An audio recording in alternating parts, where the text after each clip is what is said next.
மூன்று விஷயங்கள் தான் எம்முடைய வாழ்வில் இது ஆழமாக பதிந்தால், எம்முடைய வாழ்வில் இது செயல்பாடாக இருந்தால், எம்முடைய வாழ்க்கை மட்டுமல்ல, எம்மை சுற்றி வாழக்கூடிய எம்முடைய சமூகத்தின் வாழ்வையும் மேம்படுத்தலாம் இன்ஷா அல்லாஹ். இன்ஷா அல்லாஹ்.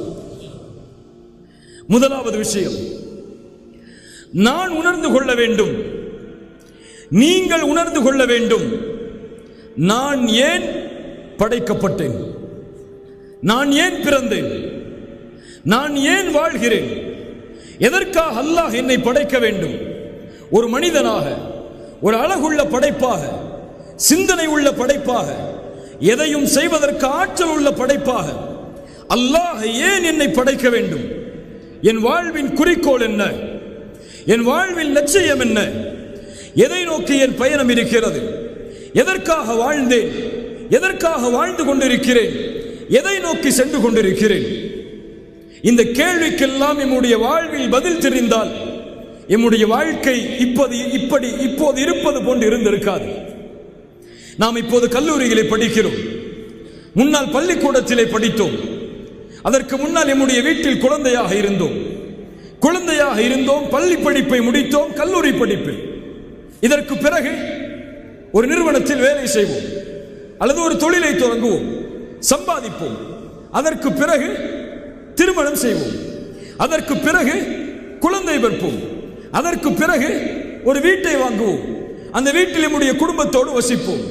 அதற்கு பிறகு காலம் மாறும், வயதாகுவோம், எமக்கு குழந்தைகள் பிறக்கும், எம்முடைய குழந்தைகள் சம்பாதிப்பார்கள், எம்முடைய வாழ்வு இறுதி எல்லைக்கு வரும். வருமா வராதா?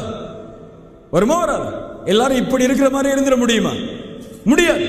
ஒரு நிலைமைக்கு நம்முடைய வயது வரும், ஒரு நோய் படுக்கையில் நாம் இருப்போம். எம்மை சுற்றி யாருக்காக நாம் வாழ்ந்தேமோ, யாருக்காக செல்வத்தை சம்பாதித்தோமோ, எந்த குடும்பத்தை உயர்த்துவதற்காக நம்முடைய நேரங்கள் அனைத்தையும் அளித்தோமோ, அந்த நோயுடைய படுக்கையில் கூட அவர்கள் நமக்கு உதவி செய்ய மாட்டார்கள். நாம் பெற்ற பிள்ளை அமெரிக்காவில் வேலை செய்து கொண்டிருப்பான், சவுதி அரேபியாவில் வேலை செய்து கொண்டிருப்பான், துபாயில் வேலை செய்து கொண்டிருப்பான். எம்முடைய மனைவி அவளும் நோய் படுக்கை, எம்முடைய பெற்றோர்கள் மரணித்திருப்பார்கள். அப்போது அவன் தன்னுடைய வாழ்வை திரும்பி பார்ப்பான், அப்போது உணர்வான், இதுவல்ல என் வாழ்க்கையின் நோக்கம் என்று. செல்வத்தை சம்பாதிப்பதற்காக நான் வாழ்ந்தேன், இந்த நோயுடைய படுக்கையில் அந்த செல்வம் எனக்கு என்ன உதவி செய்தது? உறவுகளை சேர்ப்பதற்காக போராடினேன், அந்த உறவு இந்த நோயுடைய படுக்கையில் எனக்கு எதை செய்தது? எல்லாரும் ஆப்பிள் போன் வச்சிருக்கீங்களா இல்லையா? எல்லாரும் மோஸ்ட்லி எல்லாருக்குமே ஆப்பிள் போன் வாங்கணும்னு ஆசை இருக்கும். அந்த நிறுவனர் மிகப்பெரிய செல்வந்தர், உலகத்தின் பெயர்களையும் பட்டங்களையும் வாங்கி குவித்தவர். அவர் மரணமாகக்கூடிய தருவாயில் அவர் சொன்ன செய்தி என்ன தெரியுமா? நான் போட்டிருக்கக்கூடிய இந்த ஆப்பிள் வாட்ச் இதுவும் ஒரே மணியை தான் காட்டும், சைனாவில் தயாரிக்கப்பட்ட அந்த வாட்சும் ஒரே மணியை தான் காட்டும். அப்படியா இல்லையா? ஆப்பிள் வாட்ச் வாங்கினா அமெரிக்காவில் உள்ள டேத்தை காட்டும், இந்தியாவில் காட்டாதில்லை. எல்லாம் ஒரே நேரம் தான். நான் போட்டிருக்கக்கூடிய ஆடை இதுவும் என் உடல் அழகை மறைக்கும், மற்றவர்கள் எளிதாக அணியக்கூடிய அந்த ஆடை அதுவும் உடல் அழகை மறைக்கும். இவ்வளவு சொத்துக்களை சேர்த்தேன், இவ்வளவு புகழை சேர்த்தேன், இதுதான் வாழ்க்கை என்று இரவு பகல் மாறாமல் இந்த சமூகத்திற்கு எதையாவது புதிய சிந்தனைகளை கொடுக்க வேண்டும் என்று முயற்சித்து போராடினேன். ஆனால் இப்போதோ நான் நோய் படுக்கையில், நான் சம்பாதித்த நிறுவனமோ, என் தொழிலாளிகளோ, என் செல்வமோ இந்த நோய் படுக்கையில் என்னோடு இல்லை. இப்போது உணர்கிறேன், இதற்காக நான் வாழ வேண்டியதில்லை என்பதை. எல்லோரும் உணர்வார்கள். செல்வத்தை சம்பாதிப்பதற்காக தன்னுடைய வாழ்வை அர்ப்பணித்தவன் தன்னுடைய கண்ணுக்கு முன்னாலேயே செல்வத்தை அர்ப்பணிப்பதற்காக தன்னுடைய உறவுகள் போட்டியிடுவதை பார்க்கும் போது உணர்வான், இதற்காகவா நான் சம்பாதித்தேன் என்று. புகழையும் பட்டங்களையும் பெறுவதற்காக தன்னுடைய வாழ்வை அர்ப்பணித்தவன் உணர்வான், இதற்காகவா நான் வாழ்ந்தேன் என்று. இன்றைய வாலிபர்களின் குறிக்கோளை கேளுங்கள், உங்கள் வாழ்க்கையின் லட்சியம் என்ன என்று. என்ன சொல்லுவார்கள்? யூடியூப்ல ஒரு சேனல் ஆரம்பிக்கணும்பாங்க, அப்படியா இல்லையா? அல்லது ஒரு ஷார்ட் ஃபிலிம் எடுக்கணும்பாங்க, அல்லது ஒரு மியூசிக் டைரக்டர் ஆகணும்பாங்க, அட்லீஸ்ட் ஒரு டப்மா செய்யணுங்க. டப்மாஷா அது செஞ்சு அப்லோட் பண்ணி எல்லாரும் அதை பார்க்க வைக்கணும்பாங்க. அப்படியா இல்லையா? இது குறிக்கோளா? நீ நடிகராகுவதோ, உன் யூடியூப்பில் உன்னுடைய வீடியோக்கள் வருவதோ, டப்மாஷிகள் வருவதோ, நீ போடக்கூடிய அந்த ஷார்ட் பிலிம்களை மக்கள் பார்க்க வேண்டும் என்பதற்காக அப்லோட் செய்வதோ, நீ அதில் புகழ் பெறுவதோ, இது குறிக்கோளா? அது குறிக்கோள் அல்ல, அது லட்சியம் அல்ல. அதுதான் லட்சியம் என்றால் உன்னை விட சிறந்தவன் ஒருவன் வந்தால் உலகம் உன்னை மறந்துவிடும். உன்னை விட அதில் சிறந்தவன் ஒருவன் உருவானால் நீ யார் என்ற அறிமுகம் கூட இல்லாத அளவு மறைந்து விடுவாய். அதுதான் இந்த உலகத்தின் இயற்கை. இதை நோக்கமாக கொண்டு பயணிப்பவன் தன் வாழ்வின் முடிவில் ஒட்டுமொத்த வாழ்வையும் வீணானதாக, குறிக்கோளற்றதாக ஏன் வாழ்ந்தேன் என்றுதான் அவன் கருதுவான். என்ன சொல்லவில்லை, நீ விளையாடாதே, படிக்காதே, நீ எதையும் செய்யாதே, எந்த குறிக்கோளோடும் வாழாதே, நீ உன் வாழ்வு என்பது வீணானது, அப்படியே வாழ்ந்து மறைந்து விடு என்று சொல்லவில்லை. எதை வேண்டுமானாலும் செய், எதில் வேண்டுமானாலும் உன் கவனத்தை செலுத்து.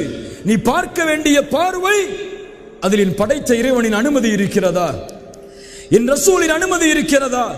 இருந்தால் நீ செல்லக்கூடிய பாதையில் முதலிடத்தை அடையும் வரை போராடு. நீ அல்லாஹ்வை நம்பிக்கை கொண்டவன், படைத்த இறைவனை ஏற்றுக்கொண்டவன். நீ இரண்டாவது தரமோ மூன்றாவது தரமோ பின்னால் வரிசையோ உன்னிடமில்லை. ஏன்? உன்னோடு அல்லாஹ் இருக்கிறான். நீ வர வேண்டிய பாதை முதல் பாதை. உன்னை உலகம் பின்பற்ற வேண்டும். நீ யார் என்பதை ஒட்டுமொத்த உலகம் அறிந்து கொள்ளும் வரை உன் பாதையில் முன்னேறுவது உன் மீது கடமை என்பதை உணர்ந்து செயல்படு. விளையாட்டா? முதலில் வா. படிப்பா? முதலில் வா. பொழுதுபோக்கா? முதலில் வா. தீனா? முதலில் வா. அழைப்பு பணியா? முதலில் வா. இரண்டாவது மூன்றாவது இடம் இது உனக்கல்ல, இது மற்றவர்களுக்கு. இந்த நம்பிக்கையை உள்ளத்தில் கொள். அல்லாஹ் ரப்புல் ஆலமீன் இந்த உலகத்தை படைத்தான். அவன் தானே படைத்தான். படைத்த இறைவனால் படைக்கப்பட்ட உலகத்தில் தானே வாழ்கிறோம். அவன் தான் எம்மையும் படைத்தான். அவன் படைத்து நீங்கள் இந்த உலகத்தில் செல்வீர்கள், நிம்மதியோடு வசிப்பீர்கள், எந்த கவலையும் உங்களுக்கு வராது என்றெல்லாம் அவன் எம்மை படைக்கவில்லை. அவன் படைத்து வழிகாட்டுவதற்கு அனுப்பப்பட்ட அத்துணை வேதங்களிலும் இறுதியாக அனுப்பப்பட்ட குர்ஆனிலும் அல்லாஹ் இந்த மனித சமூகத்தை படைத்து சொன்ன செய்தி என்ன தெரியுமா? வலனபுலுவன்னகும், உன்னை படைத்தேன், உன்னை சோதிப்பேன், எல்லா வழிகளிலும் சோதிப்பேன். பசியை கொண்டு சோதிப்பேன், வறுமையை கொண்டு சோதிப்பேன், செல்வத்தை எடுத்து சோதிப்பேன், உயிர்களை பறித்து சோதிப்பேன். நீ பொறுமையாளனாக இருந்து அதில் வெற்றியை அடைந்தே ஆக வேண்டும் என்று குர்ஆன் சொல்கிறது. யார் பொறுமையோடு சகித்து வாழ்கிறார்களோ, அதில் வெற்றியை நோக்கி பயணிக்கிறார்களோ, அந்த முயற்சிக்கு கூலியை அல்லாஹ் கொடுத்தே தீருவான் என்று குர்ஆன் சொல்கிறது. ஒரு படை தளபதி தன் படைக்கு எப்படி வழிகாட்டுவானோ அதுபோல் தான் மனித இனத்தை படைத்த அந்த அல்லாஹ் இந்த மனிதர்களை படைத்து வழிகாட்டுகிறான். சோதனை வரும்போது தோலாதே, கவலைகள் வரும்போது நெருங்கி விடாதே, உறவுகளை செல்வத்தை உன்னிடத்தில் இருந்து நான் எடுக்கும் போது சோர்வடைந்து விடாதே. நீ முன்னேறு. உன் வாழ்வின் இலக்கை நீ அடையும் வரை உன் பாதையில் நீ சென்று கொண்டே இரு. இந்த உலகம் அல்ல உன் வாழ்வின் இலக்கு. நீ வாழ வேண்டிய வாழ்க்கை இதுவல்ல. வாழ்ந்து பிறந்து சாப்பிட்டு கல்லூரிகளை படித்து வேலை செய்து திருமணம் செய்து குழந்தைகளை பெற்று சுகமோடு வாழ்ந்து கடைசியில் மண்ணோடு மண்ணாக மக்கி போவதற்கா இவ்வளவு பெரிய உலகம்? சூரியன் உதிப்பது யாருக்காக? சந்திரன் வருவது யாருக்காக? நட்சத்திரங்கள் உதிப்பது யாருக்காக? மனிதனே உனக்காக. சூரியன் காலையில் இறைவனுடைய கட்டளையால் உதிப்பது நீ வாழ வேண்டும் என்பதற்காக. சந்திரன் இரவிலே வருவது நீ வாழ வேண்டும் என்பதற்காக. நட்சத்திரங்கள் உதிப்பது நீ வாழ வேண்டும் என்பதற்காக. ஏன்? இந்த ஒட்டுமொத்த உலகத்திலும் இறைவனால் படைக்கப்பட்ட எல்லா படைப்புகளும் படைக்கப்பட்ட நோக்கம் உனக்காக. நீ படைக்கப்பட்டது அவனுக்காக. சுப்ஹானல்லாஹ். குர்ஆன் சொல்லுகிறது அதை. அல்லாஹ் சொல்கிறான், இந்த உலக வாழ்வை பார்த்து ஏமாறுபவர்களை பார்த்து, யஅலமூன ظاهرا من الحياة الدنيا அவர்கள் அறிந்ததெல்லாம் இந்த உலக வாழ்க்கையின் வெளிப்படையான அலங்காரங்களைத்தான். ஆனால் அவர்களோ இந்த மரணத்திற்கு பிறகு ஒரு வாழ்வு இருக்கிறது என்பதை பற்றிய எந்த சிந்தனையும் இல்லாமல் மறைமுகமாக அதை மறந்து அதை விட்டு பொடுபோக்காகி வாழ்கிறார்கள். அல்லாஹ் சொல்கிறான், மனிதனே, அவலம் யதஃபக்கரு ஃபி அன்ஃபுஸிஹிம், உன் நஃப்ஸையே நீ சிந்தித்து பார்க்க மாட்டாயா? மா ஹலகல்லாஹு ஸமாவாதி வல் அர்த் வமா பைனஹுமா இல்லா பில் ஹக். அல்லாஹ் வானங்களையும் பூமிகளையும் ஒரு உண்மைக்காக இல்லாமல், ஒரு சத்தியத்திற்காக இல்லாமல் அல்லாஹ் படைக்கவில்லை. வஅஜலின் முஸம்மா, அதற்கும் ஒரு முடிவு இருக்கிறது என்று அல்லாஹ் ரப்புல் ஆலமீனுடைய புத்தகம் அல் குர்ஆனிலே சொல்கிறான். அல்லாஹ் மேலும் கேட்கிறான், அஃபஹஸிபதும் அன்னமா ஹலக்னாகும் அபஸா, மனிதா, உன்னை அல்லாஹ் வீணாக படைத்து விட்டானா? ஒரு குறிக்கோள் இல்லையா? ஒரு லட்சியம் இல்லையா? வஅன்னகும் இலைனா லா துர்ஜஊன், நீ மீண்டும் என் இடத்திலே கொண்டு வரப்பட மாட்டாயா என்று குர்ஆன் கேட்கிறது. கண்ணியத்துக்குரியவர்களே, எம்முடைய மார்க்கத்துடைய வழிகாட்டல் இதுதான்.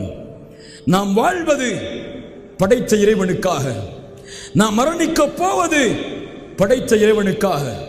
அடுத்த உலகத்திலே மீண்டும் இறைவன் எம்மை உயிர் கொடுத்து எழுப்புவது அவனை சந்திப்பதற்காக. அவனை சந்திப்பது அவனுடைய திருப்தியை அடைவதற்காக. இதுதான் ஒரு மனிதனுடைய உண்மையான குறிக்கோளாக, லட்சியமாக அவர் ஆக்கிக்கொள்ள வேண்டும். நான் இந்த உலகத்திலிருந்து மரணிக்கும் போது, இந்த உலகத்திலிருந்து பிரியும் போது, என்னால் ஒரு சமூகம் வாழ்ந்தது என்ற வாழ்வோடு இந்த உலகத்தை விட்டு பிரிய வேண்டும். அதுதான் ரசூலுல்லாஹி ஸல்லல்லாஹு அலைஹி வஸல்லம் அவர்கள் எமக்கு கற்றுத்தந்த பாடம். அல்லாஹ்வுடைய தூதர் முஹம்மது ரசூலுல்லாஹ் ஸல்லல்லாஹு அலைஹி வஸல்லம் அவர்களுடைய இறுதி நேரம், மரண படுக்கை, எழுந்து நடக்க முடியவில்லை. அதுவரை அவர்களுடைய வாழ்வில் அவர்களுக்கு முன்னால் யாரும் பள்ளியில் இமாமாக நின்றதில்லை. ரசூலுல்லாஹ் தனக்கு முடியாத காரணத்தால் அபூபக்கரை தொழுகை நடத்துமாறு ஏவினார்கள். அபூபக்கர் சித்தீக் ரலியல்லாஹு அன்ஹு அவர்கள் தொழுகை நடத்துகிறார்கள். 4 நாட்கள். கடைசி நாள் திங்கட்கிழமை காலை ஃபஜ்ர் தொழுகை. அல்லாஹ்வுடைய தூதர் ஸல்லல்லாஹு அலைஹி வஸல்லம் அவர்களுடைய வாழ்வின் கடைசி நாளுடைய அந்த தொழுகையை பார்ப்பதற்காக தங்களுடைய அறையின் திரையை கொஞ்சம் அகற்றுகிறார்கள். அகற்றி பார்க்கிறார்கள். சஹாபாக்கள், அவர்களின் தோழர்கள் அபூபக்கருடைய தலைமைக்கு முன்னால் தொழுகையில் இருக்கிறார்கள். அப்போது முஹம்மது ரசூலுல்லாஹ் ஸல்லல்லாஹு அலைஹி வஸல்லம் அந்த மரண படுக்கையில் ஒரு புன்சிரிப்பை சிரிக்கிறார்கள்.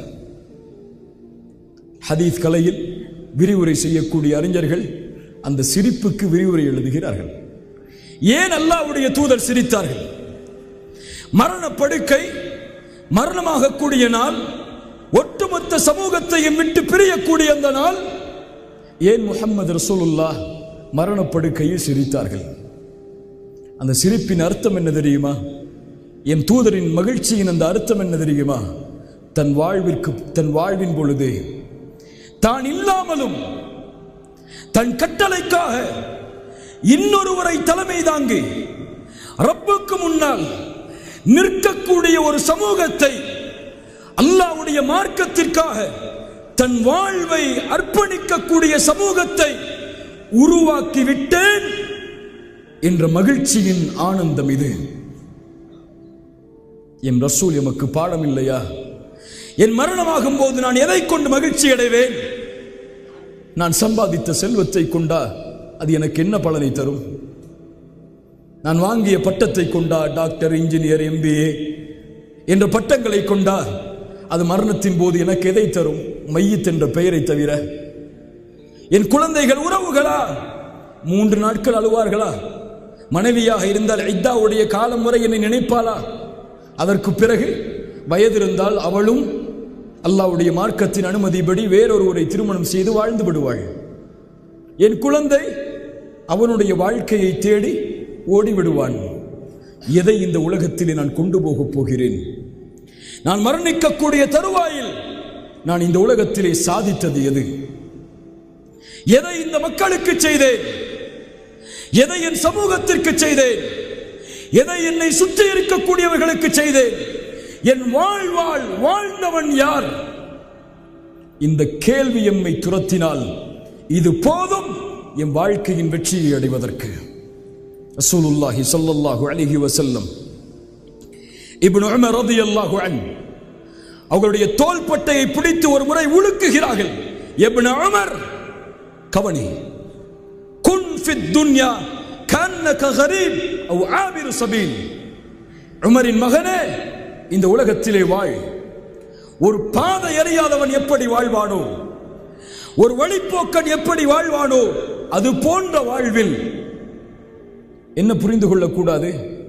ரசூலுல்லாஹ் ஏழ்மையில் வாழச் சொல்கிறார்கள். எதையும் நோக்கமாக கொள்ளாமல், எதையும் குறிக்கோளாக கொள்ளாமல், ஒரு ஏழ்மையில் பணம் சம்பாதிக்காமல், எதையும் தேடாமல் அப்படியே இபாதத்தில் வாழ்ந்து மரணிக்க சொல்கிறார்கள் என்றுதான் பலர் இந்த ஹதீஸை புரிந்திருக்கிறார்கள். யாருக்கு இந்த ஹதீஸ் சொல்லப்பட்டதோ அந்த நபித்தோழர் என்ன விளக்கம் சொன்னார் தெரியுமா? இப்னு உமர் சொல்கிறார்கள் தங்களுடைய மாணவர்களுக்கு, என் தூதர் எனக்கு சொன்ன வார்த்தையின் அர்த்தம், இதா அம்சைத ஃபலா தன்ததிரி ஸபாஹ். மாலை வந்தால் காலை எதிர்பார்க்காதே, காலை வந்தால் மாலை எதிர்பார்க்காதே. நோய் வருவதற்கு முன்னால் சுகத்தை தேடிக்கொள், மரணம் வருவதற்கு முன்னால் வாழ்ந்து செல். சுப்ஹானல்லாஹ். மரணம் வருவதற்கு முன்னால் வாழ். இப்படித்தான் ஒருவன் வாழ வேண்டும் என்று உன் பெயரை, உன் கண்ணியத்தை, நீ செய்த பணியை, உன் வாழ்வின் அர்ப்பணிப்பை ஒரு உயிர் உணர்ந்தால் போதும். உன் வாழ்க்கையின் ஒட்டுமொத்த அர்த்தமும் அதில் தான் அடங்கி இருக்கிறது.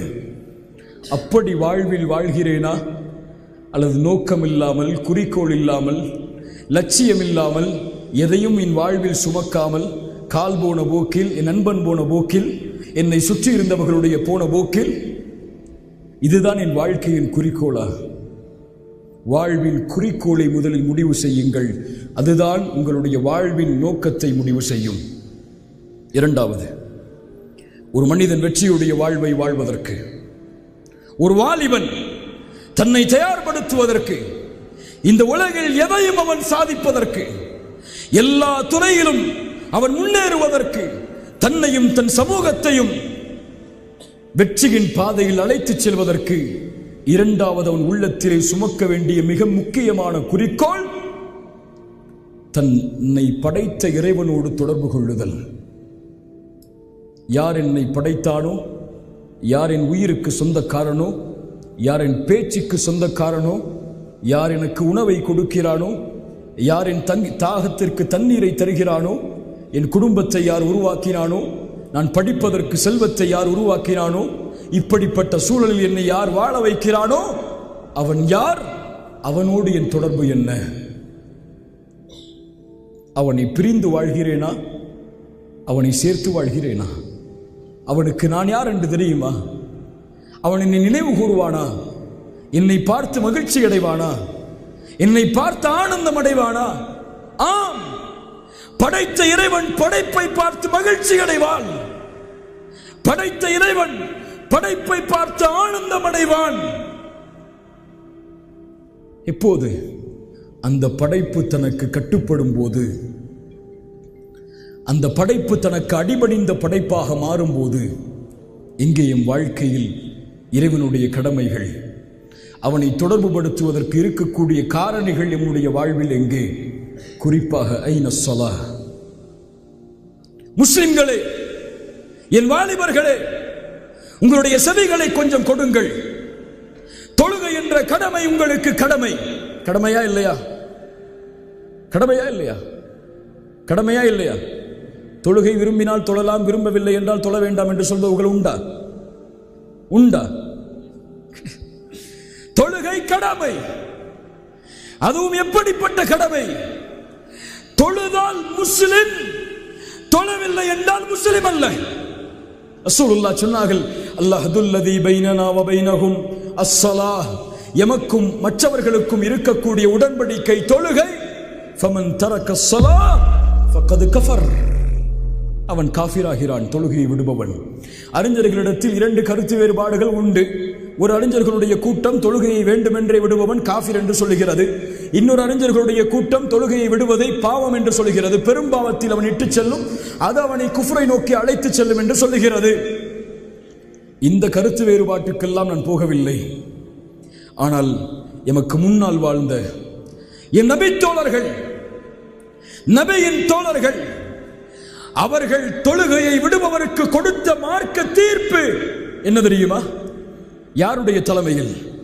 உமர் இப்னு அல்-கத்தாப் ரலியல்லாஹு அன்ஹு அவர்களுடைய தலைமையில், அப்துர் ரஹ்மான் இப்னு அவுஃபுடைய தலைமையில், அபூ ஹுரைராவுடைய தலைமையில், இப்னு அப்பாஸுடைய தலைமையில், ஏன் இந்த உம்மத்தில் ரசூலுக்கு பிறகு கண்ணியமான அபூபக்கருடைய தலைமையில் எல்லா நபித்தோழர்களும் ஒன்று சேர்ந்து சொன்னார்கள், மன் தரக்க ஸலாத முத்தஅம்மிதன் ஃபகத் கஃபர், தொழுகையை வேண்டுமென்றே விடுபவன் காஃபிராகிறான். இப்னு ஹஸம் ரஹிமஹுல்லாஹ் சஹாபாக்களுடைய மாணவர், அவர் சொல்கிறார், நான் சஹாபாக்களில் இந்த கருத்துக்கு மாற்றமான ஒருவரை நான் பார்த்ததில்லை. தொழுகையை விடுவது குஃபர் அல்லது பெரும் பாவம்.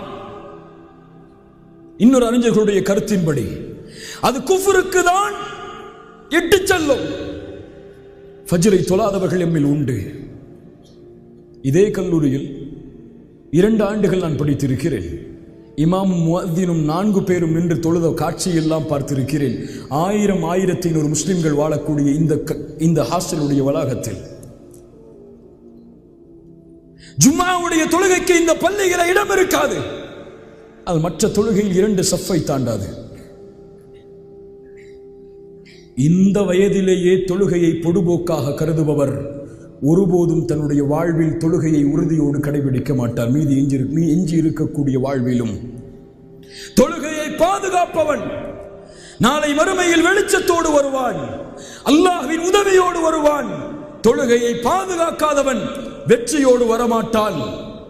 யார் தொழுகையை பாதுகாக்கவில்லையோ நாளை மறுமையில் இவர்கள் ஒன்று கூட்டப்படுவார்கள்.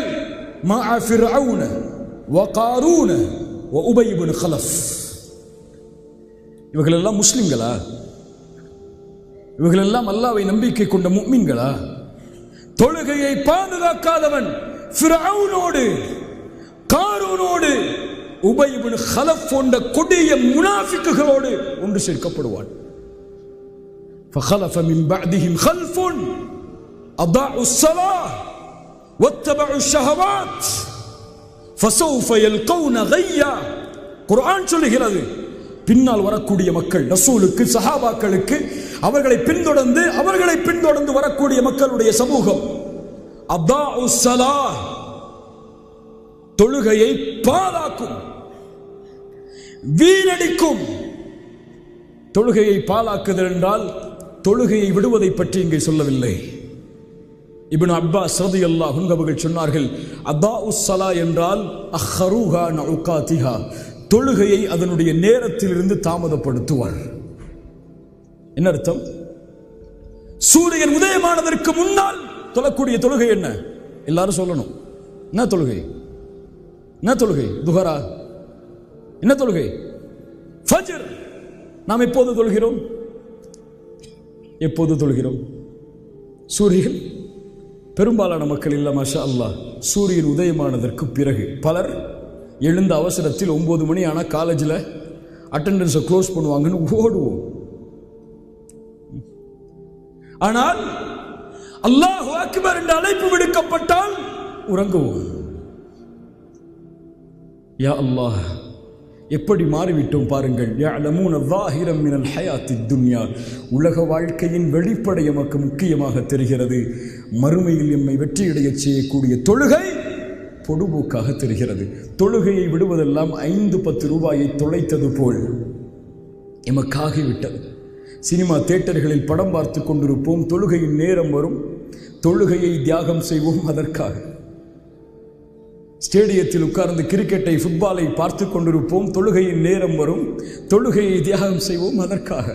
அல்லாஹ் அக்பர் என்றால் அல்லாஹ்வை விட உங்களுக்கு இந்த சினிமாக்களும் இந்த சீரியல்களும் அல்லது இந்த நாடக இந்த விளையாட்டுகளும் அல்லது உங்களுடைய கல்லூரியும் முக்கியமா? சுப்ஹானல்லாஹ். அதாவுஸ்ஸலா, தொழுகையை பாழாக்குவார்கள், தொழுகையை அதனுடைய நேரத்தில் தொழமாட்டார்கள். இவர்களுக்கு என்ன கூலி? கையா என்ற நரக ஓடையை இவன் சந்திப்பான். தொழுகையை நேரம் தவறி தொழுபவர்களே நாளை மறுமையில் நரக வேதனையில் உச்சியில் இருப்பார்கள் என்றால் தொழுகையை தவறவிடுபவர்கள். தொழுகை ஏதோ கடமை அல்ல, தொழுகை இறைவனுக்கு தேவை அல்ல. நீ செய்யக்கூடிய சுஜூதோ ருக்குவோ கியாமோ ரப்புக்கு தேவை கிடையாது. அதை வைத்து இறைவன் என்ன செய்ய போகிறான்? அவனை புகழக்கூடிய கோடான கோடி மலக்குகள் அவனை புகழ்ந்து கொண்டிருக்கும் போது நீ நிற்கக்கூடிய 2 சஃப் அவனை என்ன செய்துவிட போகிறது? அது உனக்கு, உன் வாழ்க்கைக்கு, உன் வாழ்க்கையின் வெற்றிக்கு, உன் குறிக்கோளை அடைவதற்கு, உன் லட்சியத்தை அடைவதற்கு நீ எடுத்துக்கொள்ள வேண்டிய மிகப்பெரிய மருந்து, ஆயுதம். அஸ்ஸலா ஃபஸ்தஈனு பிஸ்ஸப்ரி வஸ்ஸலா. தொழுகையை கொண்டும் பொறுமையை கொண்டும் உதவி தேடுங்கள்.